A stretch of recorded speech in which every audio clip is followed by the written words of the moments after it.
Assalamualaikum warahmatullahi wabarakatuh. Hari ini kami dari kelompok 7 akan mempresentasikan makalah kami yang berjudul Sejarah Dakwah Islam Kristen di Ambon dalam mata kuliah Sejarah Kebudayaan Islam. Nah, presentasi ini akan membahas bagaimana Islam dan Kristen berinteraksi secara harmonis di wilayah Ambon dengan fokus pada proses dakwah dan kearifan lokal. Sebelum masuk ke materi utama, izinkan kami memperkenalkan anggota kelompok. Saya Muhammad Hamdani dengan NIM 20240710032 dan rekan saya EH Fatia Mutmainah dengan NIM 202407100089. Pada rekan saya EH dipersilahkan. Baik, di sini saya akan menjelaskan dari masuknya Islam ke Ambon. Masuknya Islam ke Ambon terjadi sekitar abad ke-14 hingga abad ke-15 melalui jalur perdagangan. Pola masa itu, wilayah Maluku termasuk Ambon dikenal sebagai pusat perdagangan rempah-rempah yang ramai dikunjungi oleh pedagang dari Arab, Gujarat, dan Nusantara bagian barat. Para pedagang Muslim ini tidak hanya melakukan aktivitas ekonomi, tetapi juga membawa ajaran Islam dan nilai-nilai keislaman dalam kehidupan sehari-hari. Proses masuknya Islam ke Ambon berlangsung secara damai dan bertahap. Islam tidak disebarkan melalui penaklukan atau paksaan, melainkan melalui interaksi sosial yang intens antara pedagang Muslim dan masyarakat lokal. Sikap jujur, amanah, serta etika dagang yang baik membuat masyarakat setempat tertarik terhadap ajaran Islam, sehingga banyak yang kemudian memeluk Islam secara sukarela. Selain melalui perdagangan, masuknya Islam ke Ambon juga diperkuat melalui hubungan politik dalam dan keagamaan dengan Kesultanan Ternate dan Tidore. Kedua kesultanan Islam tersebut memiliki pengaruh besar di wilayah Maluku dan berperan dalam mengirim ulama serta tokoh agama untuk membina masyarakat Muslim di Ambon. Melalui jalur ini, Islam semakin mengakar dalam kehidupan sosial dan keagamaan masyarakat. Pernikahan antara pedagang Muslim dengan penduduk lokal juga menjadi faktor penting dalam masuknya Islam ke Ambon. Dari keluarga-keluarga Muslim inilah ajaran Islam diwariskan kepada generasi berikutnya, sehingga terbentuk komunitas Muslim yang stabil, terutama di wilayah pesisir. Dengan demikian, masuknya Islam ke Ambon merupakan hasil dari perpaduan antara perdagangan, keteladanan akhlak, hubungan politik kesultanan, dan pendekatan budaya yang bijaksana. Pola ini menjadikan Islam berkembang secara damai dan menjadi bagian penting dari sejarah dan identitas masyarakat Ambon hingga saat ini. Lalu yang selanjutnya yaitu pola dakwah Islam awal. Pola dakwah Islam awal di Ambon berlangsung secara damai dan bertahap, tanpa paksaan, serta menyesuaikan dengan kondisi sosial dan budaya masyarakat setempat. Para penyebar Islam bukan berasal dari ekspedisi militer, melainkan dari kalangan pedagang Muslim yang datang dari Arab, Gujarat, dan wilayah Nusantara lainnya. Aktivitas perdagangan menjadi pintu masuk utama dakwah, karena interaksi ekonomi menciptakan hubungan kepercayaan antara pedagang Muslim dan masyarakat lokal. Selain melalui perdagangan, pola dakwah Islam awal di Ambon juga dilakukan melalui keteladanan akhlak. Para pedagang dan dai Muslim menunjukkan sikap jujur, amanah, dan santun dalam kehidupan sehari-hari, sehingga menarik simpati masyarakat setempat. Akhlak yang baik menjadi media dakwah yang efektif, karena masyarakat Ambon lebih mudah menerima Islam bukan melalui ceramah formal, tetapi melalui contoh nyata dalam perilaku. Pola dakwah Islam awal di Ambon juga dilakukan melalui pendekatan kultural dan sosial. Ajaran Islam disampaikan dengan menghargai adat istiadat lokal selama tidak bertentangan dengan prinsip dasar Islam.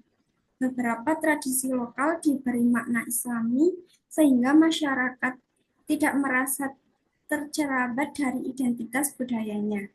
Pendekatan ini membuat Islam diterima sebagai bagian dari kehidupan sosial, bukan sebagai ancaman terhadap budaya lokal. Selain itu, dakwah Islam di Ambon mendapat dukungan politik dan keagamaan dari Kesultanan Ternate dan Tidore. Hubungan ini mempercepat penyebaran Islam melalui jalur kekuasaan yang bersifat persuasif. Secara keseluruhan, pola dakwah Islam awal di Ambon menekankan nilai perdamaian, toleransi, dan adaptasi budaya.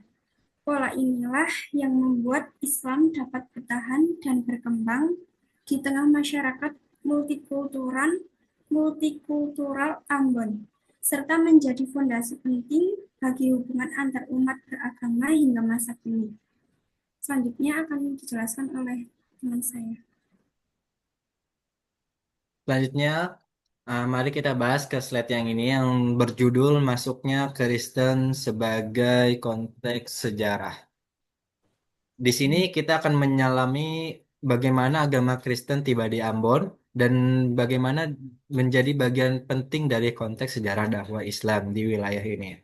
Nah, seperti yang ditulis di slide, agama Kristen masuk ke Ambon itu pada abad ke-16 melalui kedatangan bangsa Portugis dan Belanda. Nah, proses penyebarannya ini didukung oleh kekuasaan kolonial dan lembaga Zending, sehingga kehadiran Kristen ini menjadi realitas sejarah yang dihadapi umat Islam. Nah, hal ini akhirnya membentuk masyarakat Ambon sebagai wilayah yang plural secara agama, di mana Islam dan Kristen hidup berdampingan dalam dinamika yang unik, cukup unik. Untuk memahami lebih dalam, mari kita mulai dari awal. Masuknya Kristen di Maluku termasuk di Ambon. Berawal dari ekspedisi bangsa Portugis pada tahun 1512, pada saat itu Portugis yang dipimpin oleh para penjelajah seperti Antonio de Abreu tiba di Kepulauan Maluku untuk mencari rempah-rempah seperti cengkeh dan pala yang menjadi komoditas berharga di Eropa. Namun selain motif ekonomi, Portugis juga membawa misi keagamaan. Mereka adalah penganut Kristen Katolik yang didukung oleh Paus dan kedatangan mereka menandai di awal penyebaran agama Kristen di Indonesia Timur. Para misionaris Portugis seperti Franciscus Xaverius yang sempat singgah di Maluku pada tahun 1546 sampai 1547 aktif melakukan baptisan dan mendirikan gereja-gereja kecil. Nah, proses ini tidak selalu damai. Seringkali penyebaran agamanya dikaitkan dengan dominasi politik, di mana raja-raja lokal dipaksa untuk dibujuk untuk memeluk Kristen agar mendapatkan perlindungan dari Portugis dari terhadap ancaman dari kerajaan-kerajaan Islam di sekitar, seperti Ternate dan Tidore. Ini membuat Kristen Katolik berkembang pesat di wilayah Maluku Utara dan Tengah, termasuk Ambon, di mana masyarakat lokal mulai mengadopsi elemen-elemen Kristen sambil mempertahankan adat istiadat mereka. Kemudian pada awal abad ke-17, tepatnya tahun 1605, Belanda melalui VOC memasuki panggung sejarah Maluku. Belanda yang mayoritas Protestan berhasil mengusir Portugis dari Ambon dan wilayah sekitarnya. Setelah serangkaian pertempuran seperti perebutan benteng Victoria di Ambon dengan kekuasaan kolonial yang lebih kuat, Belanda tidak hanya mengendalikan perdagangan rempah-rempah, tapi juga mereformasi agama Kristen di wilayah itu. Mereka mengganti pengaruh Katolik Portugis dengan Protestanisme yang disebarkan melalui lembaga Zending, seperti Netherlands Zendeling Connet atau disebut pendeta-pendeta Belanda, seperti Johannes Stollebeker, seorang pendeta Jerman yang bekerja untuk VOC untuk menjadi pelopor ibadah Protestan di Maluku. Ia tiba di Ambon pada 1612 dan memulai pelayanan gereja yang lebih struktur, termasuk mendirikan sekolah-sekolah untuk mengajarkan Alkitab dan bahasa Belanda. Proses ini didukung oleh kebijakan kolonial yang memaksa penduduk lokal untuk memeluk Protestan meskipun tidak selalu dengan paksaan langsung, tetapi melalui insentif ekonomi dan sosial. Akibatnya Kristen Protestan menjadi dominan di Ambon Selatan, sementara pengaruh Katolik tetap ada di beberapa wilayah utara.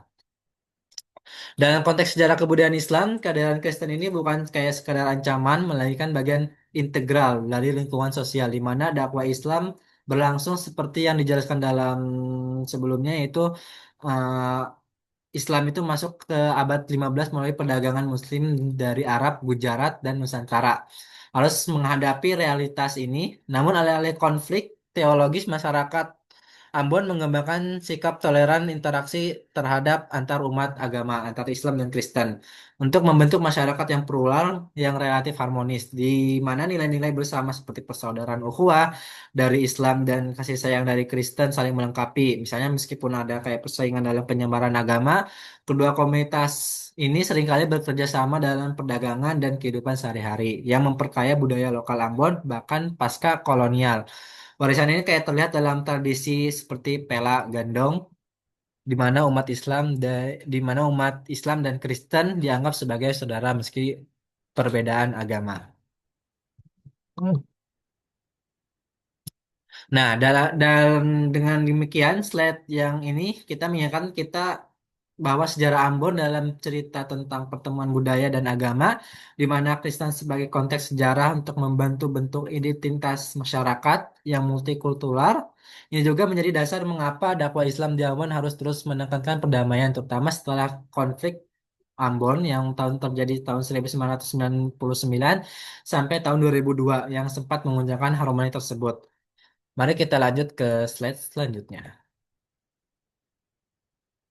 Nah, di slide ini kita yang berjudul dengan Islam dan Kearifan Lokal di Ambon. Nah, slide ini menyoroti bagaimana Islam berintegrasi dengan budaya setempat di Ambon. Seperti yang tertulis di dalam slide, dalam proses dakwahnya Islam tidak hanya menghapuskan budaya lokal, melainkan beradaptasi dengan kearifan lokal, seperti Pela Gandong. Nilai persaudaraan ini memandang umat Islam dan Kristen sebagai orang bersaudara, sehingga perbedaan agama tidak menghilangkan ikatan sosial dan kebudayaan.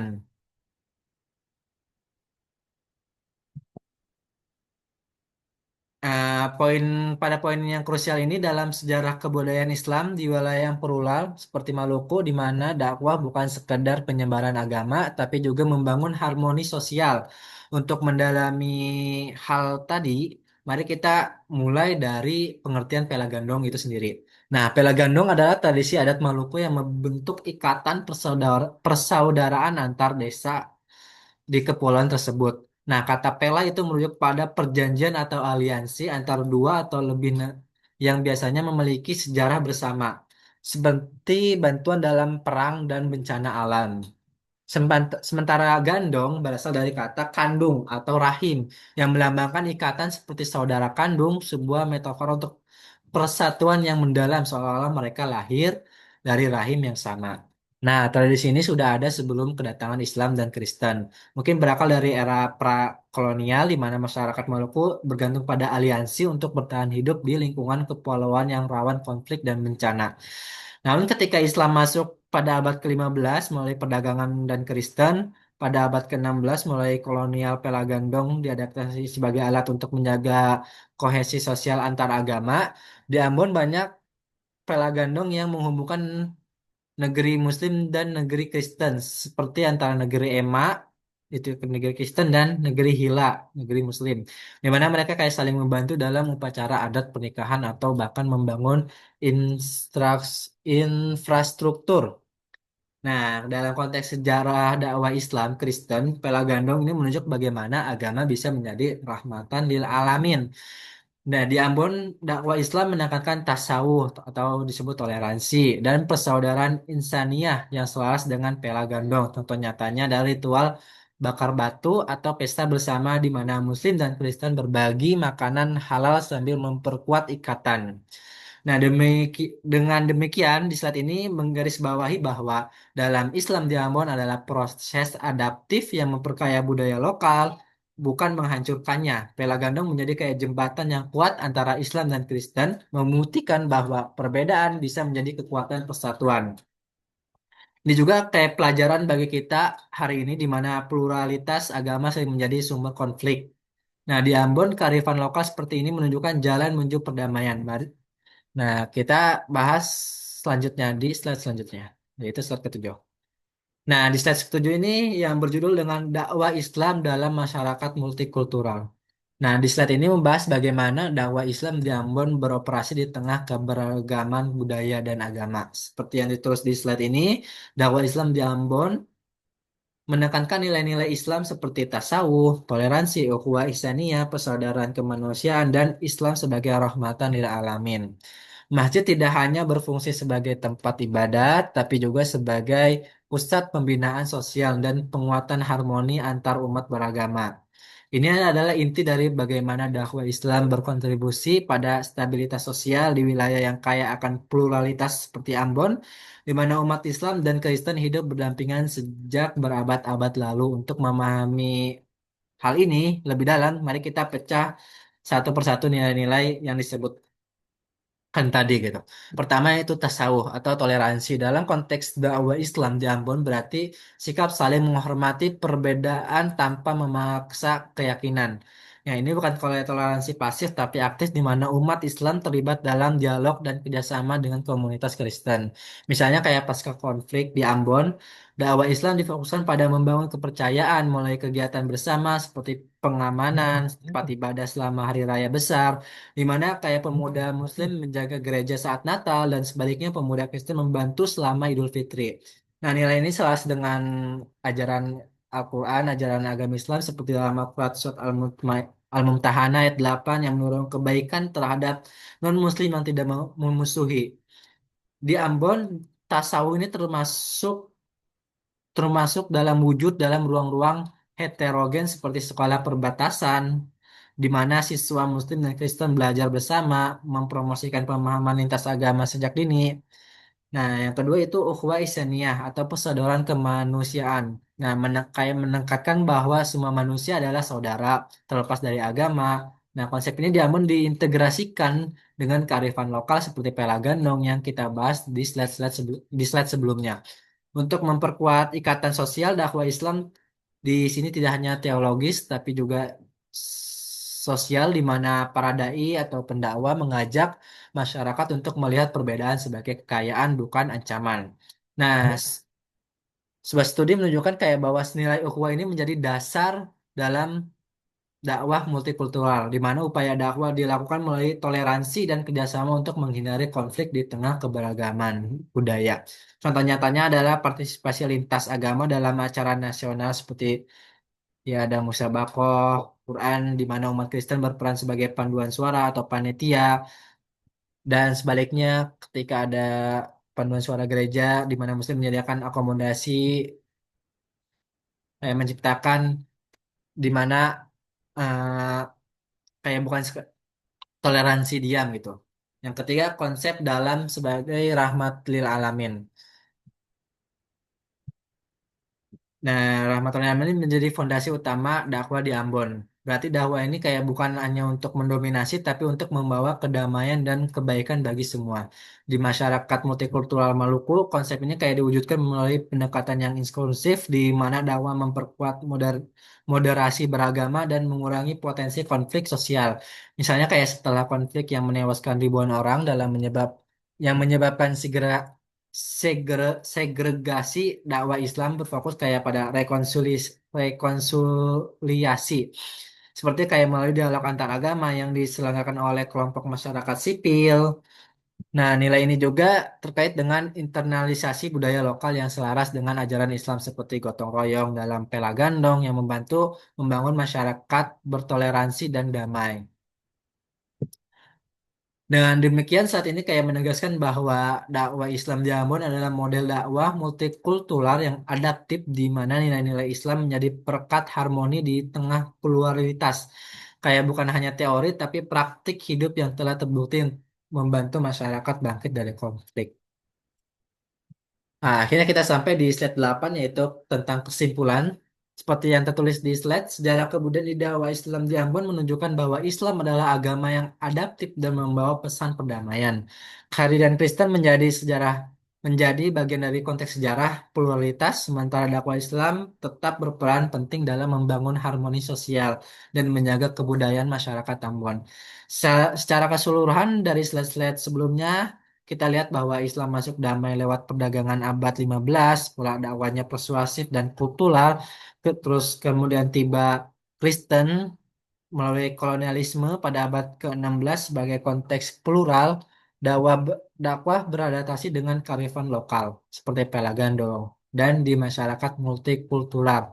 Nilai tasawuf, ukhuwah, serta rahmatan lil alamin menjadi untuk memperkuat toleransi pasca konflik. Mungkin cukup sekian presentasi dari kelompok 7. Kurangnya dan lebihnya mohon maaf. Saya dan rekan saya pamit. Assalamualaikum warahmatullahi wabarakatuh.